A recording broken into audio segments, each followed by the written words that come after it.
রাসূল সাল্লাল্লাহু আলাইহি সাল্লাম বলেন, ওর রাজরাতু মিনান নিসায়ে, পুরুষের বেশধারী নারী যারা, তারা জাহান্নামে যাবে।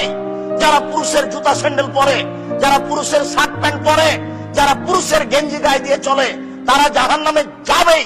রাসূল সাল্লাল্লাহু আলাইহি সাল্লাম বলছেন, তাদের উপরে জান্নাত হারাম, তারা কখনো জান্নাতে যাবে না। যারা পুরুষের পোশাক পরে চলে, তারা জাহান্নামে যাবেই। রাসূল সাল্লাল্লাহু আলাইহি সাল্লাম শুধু এই নয়, অন্য এক বিবরণে তিনি বলছেন, যেসব নারী স্বাভাবিকভাবে রাস্তাঘাটে চলছে নগ্ন পোশাকে, সাধারণ পোশাকে, অনইসলামিক পোশাকে, এরাও জাহান্নামে যাবে। তিনি বলেন, নেসাউন, মহিলা, কাসিয়াতুন, কাপড় পরে থাকে, আর ইয়াতুন, উলঙ্গ।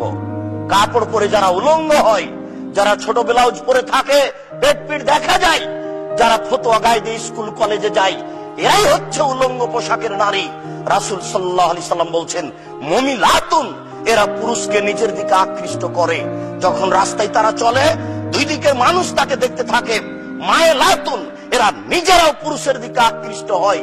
এরা যখন বাড়িতে থাকে, তখন স্বাভাবিক গতিতে থাকে, বাড়ির কাজবাজ করে, মায়ের সহযোগিতা করে।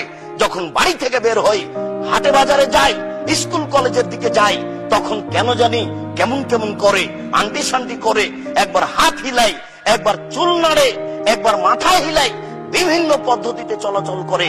এটাই আল্লাহ রাসূল বলছেন যে তারা নিজেরাও পুরুষের দিকে আকৃষ্ট হয়। রাসূল সাল্লাল্লাহু আলাইহি সাল্লাম বলেন, লা ইয়াদখুলুল জান্নাহ, এরা জান্নাতে যাবে না। জান্নাতে তো যাবে না, যাবেই না। জান্নাতে তো যাবে না, যাবেই না। ওয়ালা ইয়াজিদনা রিহাহা, এরা জান্নাতের গন্ধ পাবে না। ফাইনা রিহাহা তুজাদু মিন মাসরাতি কাদা ওয়া কাদা, যে জান্নাতের গন্ধ 1 বছরের দূরত্ব পথ থেকে পাওয়া যায়। এটা জান্নাত। এখান থেকে একটা দ্রুতগামী ঘোড়া দৌড়াতে আরম্ভ করেছে, 1 বছর দৌড়িয়ে যত পথ যাবে, সেই পথের মাথায় যদি একজন লোক দাঁড়ায়, তাহলে জান্নাতের গন্ধ পাবে। এইসব নারী জান্নাতে তো যাবে না, যাবে না, জান্নাতের গন্ধও পাবে না।